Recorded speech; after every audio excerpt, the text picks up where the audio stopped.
Good evening to all of my dear students. Today I am going to start this lecture. Under this lecture, we have to study about the sigma notation. Sigma notation is used for summation. Okay, चलिए तो पहला क्या है sigma F I. पहला क्या है sigma F I. I is running from 1 to n. I is running from 1 to n. इसका मतलब क्या होता है F1 plus F2 plus F3 plus Fn. कहने का मतलब sigma F I is running from 1 to n का मतलब होता है F1 plus F2 plus F3 plus F4 till Fn, यानी Fn तक. ओके, चलिए अब अगला है जैसे एग्जांपल के रूप में देखते हैं sigma I to the power p and p1 is running from 1 to n. इसका मतलब i का पावर 1 प्लस i का पावर 2 प्लस i का पावर 3 प्लस i का पावर 4 अप टू i का पावर n. ओके, चलिए sigma r to the power r, sigma r to the power r and r is running from 1 to n. r is running from 1 to n. तो 1 to the power r, 2 to the power r plus 3 to the power r plus 4 to the power r plus 5 to the power r up to n to the power r. Okay, चलिए अब है sigma p to the power r into r and r is running from 1 to n. r is running from 1 to n. इसका मतलब हुआ p to the power 1 into 1, p to the power 2 into 2, p to the power 3 into 3 up to p to the power n into n, p to the power n into n. Okay, चलिए तो अब इसी पर आधारित इसी sigma notation का use करते हुए हमें यह सवाल जेई मेंस 2020 का सवाल है. सवाल जेई मेंस 2020 का है और इस सवाल को क्या करना है सॉल्व करना है. सवाल क्या है सपोज दैट ए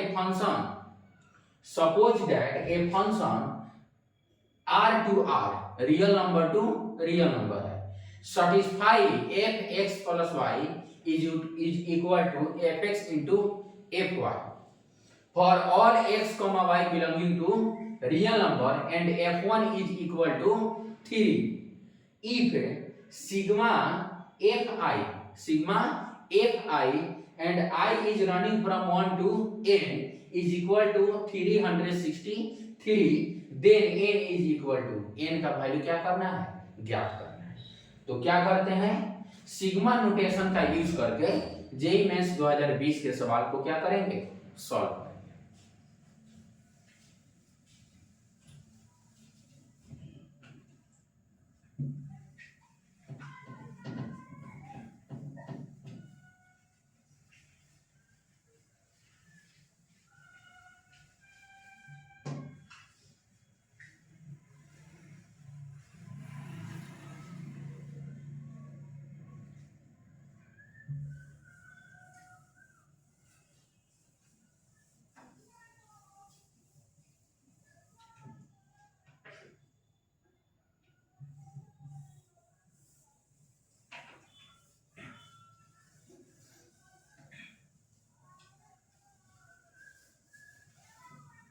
चलिए तो क्या करते हैं सवाल को शुरू करते हैं.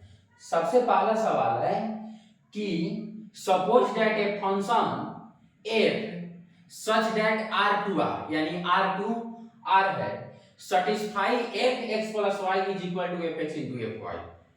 तो यदि कोई function f(x + y) is equal to f(x * fy) के बराबर हो तो इसका मतलब होता है तो वह जो फंक्शन होगा a to the power x के रूप का होगा. क्या होगा, a to the power x का रूप का होगा, कोई दिक्कत नहीं। अब सवाल है कि f1 is equal to 3, f1 क्या है 3 के बराबर है, यानी f1 is equal to a to the power 1 होगा, और यह किसके बराबर है 3 के बराबर है। इसका मतलब a का मान कितना आ गया 3 आ गया, a का मान क्या आ गया 3 आ गया। जब a का मान 3 आ गया तो fx is equal to a to the power x, इसका मतलब 3 टू द पावर x। हमारा फंक्शन क्या हो गया 3 टू द पावर x, हमारा फंक्शन क्या हो गया 3 टू द पावर x। अब देखिए sigma I is running from 1 to n, यानी f1 प्लस f2, ध्यान से sigma fi is equal to 363, I is running from 1 to n, I is running from 1 to n, इसका मतलब हुआ f1 plus f2 plus f3 plus plus fn is equal to 363।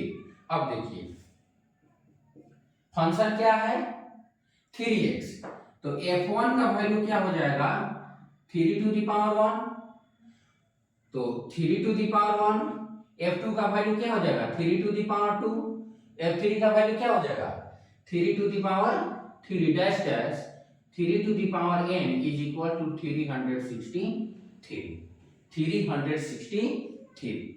अब ये क्या है n तक ज्योमेट्रिक प्रोग्रेशन है, क्या है n तक ज्योमेट्रिक प्रोग्रेशन है, तो इसका सम क्या होता है, यहाँ फर्स्ट टर्म क्या है 3, फर्स्ट टर्म क्या है 3, कॉमन डिफरेंस क्या है 3, कॉमन डिफरेंस क्या है 3, तो फॉर्मूला क्या होता है a into 1 minus r to the power n upon 1 minus r is equal to 363। कोई दिक्कत नहीं। फर्स्ट टर्म क्या हो गया 3, 1 माइनस कॉमन डिफरेंस कितना है 3 टू द पावर n बाटा 1 माइनस r क्या है 3 इज इक्वल टू 363। कितना आ गया 363। अब यहां देखिए 3 यहां है, 3 से डिविजिबल है, तो कितना हो जाएगा 1 minus 3 to the power 1 is equal to -2 into और 3 से कैंसिल करेंगे तो कितना आएगा 121 1 minus 3 to the power n is equal to -242। कोई दिक्कत नहीं। 1 plus 242 is equal to 3 to the power n, 243 is equal to 3 to the power n, 243 is equal to कितना आ गया 3 टू द पावर n, तो 3 टू द पावर 5 कितना होता है 3 2 और 3, तो कितना होगा 9 9 जा इंटू 3 80 इंटू 3 243 कितना आया 3 to the power 5 is equal to 243, तो 3 to the power 5 is equal to 3 to the power n is equal to कितना आ गया 5, n का वैल्यू कितना आ गया 5। तो यह सवाल जेईई मेंस 2020 का सवाल था जिसका आंसर कितना आया 5, कितना आया 5। ठीक, तो यह इस लेक्चर में हम लोगों ने सिग्मा नोटेशन को जाना। ठीक है, सिग्मा नोटेशन क्या था, sigma F I is running from 1 to n का मतलब क्या होता है F1 आई के जगह पर क्या रख दिए, 1 रख दिए, फिर 2 रख दिए, फिर 3 रख दिए और कहां तक रख दिए, n तक। इसलिए यह समेशन का क्या है, यह एक्सपेंडेड फॉर्म हो गया और यह कॉम्पैक्ट फॉर्म हो गया। क्या हो गया, कॉम्पैक्ट फॉर्म हो गया और यह एक्सपेंडेड फॉर्म हो गया। Thank you all for watching this video.